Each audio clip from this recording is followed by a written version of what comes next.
Magandang umaga sa ating lahat at maulan na panahon dito sa Luzon dahil sa Bagyong Luis.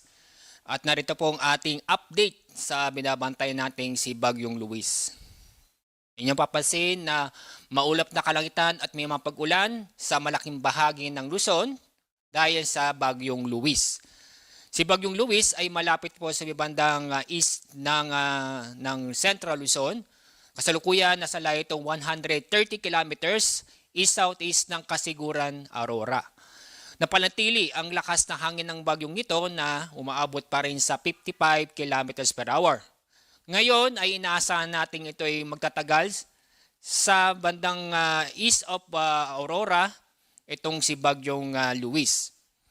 Yung namang southwest monsoon na habagat ay sa ngayon wala pa, pero inaasahan natin makakapekto ang habagat sa Palawan at western section ng Visayas ngayong araw.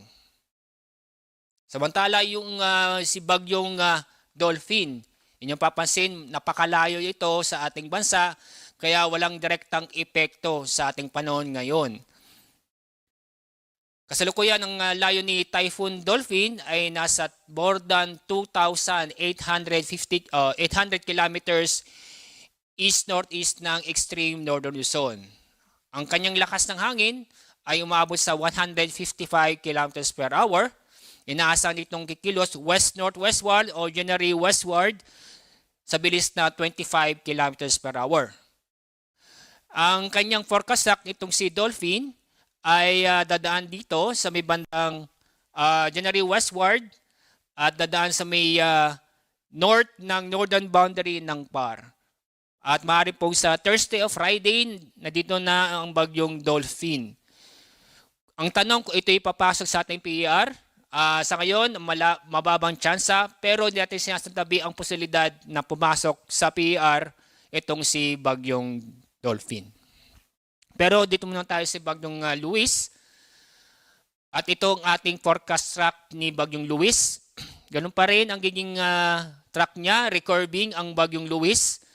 Pagdating ng Miyerkules, inaasahan natin na magiging low pressure area. Sabihin hihina ang bagyo at magiging low pressure area pagdating ng Miyerkules, August 5.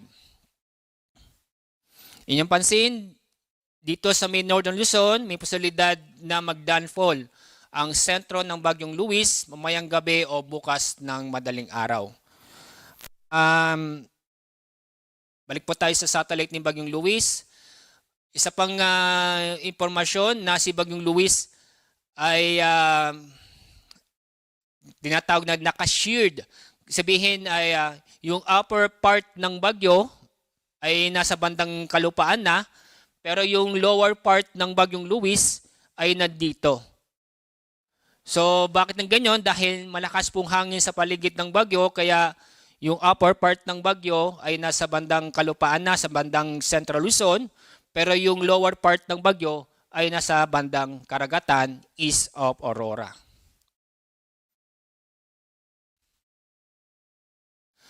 Ito na po yung mga lugar na sa ilalim ng wind signal number 1. Ito yung central at eastern portion ng Cagayan, Isabela, Quirino, eastern at southern portion ng Apayao, eastern portion ng Kalinga, eastern portion ng Mountain Province, eastern portion ng Ifugao, northern portion ng Aurora, Polillo Island, northern portion ng Camarines Norte. Ngayong araw may inaasahan tayong malalakas na pag-ulan. Heavy to intense na pag-ulan ating maranasan sa La Union, Pangasinan, Zambales sa Bataan. Moderate to heavy rains naman sa Kalinga, Mountain Province, Ifugao, Benguet, Nueva Vizcaya, Quirino, Nueva Ecija, Tarlac, Pampanga at Bulacan. Bukas may inaasahan pa rin tayong heavy to intense na pag-ulan sa La Union, Pangasinan, Zambales at Bataan. Moderate to heavy rains naman sa Ilocos Sur, Benguet, Nueva Vizcaya, Quirino, Aurora, Nueva Ecija, Tarlac, Pampanga, Bulacan, Rizal, Metro Manila, Cavite, Batangas at Occidental Mindoro. Sa araw ng Miyerkules, August 5, binasang pa rin Heavy to intense na pag-ulan sa Zambales, Bataan, at Occidental Mindoro.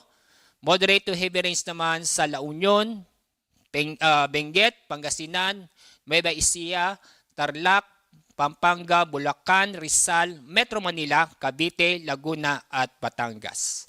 Kaya sa mga kababayan po natin sa mga nabanggit ng lugar, mula ngayon hanggang Miyerkules may nasang malalakas ng pag-ulan.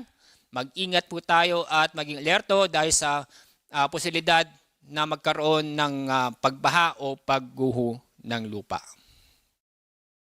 Sa ibang lugar na kung saan ay walang direktang epek ng bagyo, ay makakaranas ng malalakas ng hangin ngayon at bukas sa malaking bahagi ng Luzon at Visayas, Lanao del Norte, Misamis Occidental, Camiguin, Surigao del Norte, Dinagat Islands, Sarangani, Davao Occidental at Davao Oriental. Sa Miyerkules, may inaasam pa rin malalakas na hangin sa malaking bahagi pa rin ng Luzon at Visayas, Zamboanga Peninsula, Northern Mindanao, Dinagat Islands, Surigao del Norte, Agusan del Norte, Davao Occidental at Davao Oriental.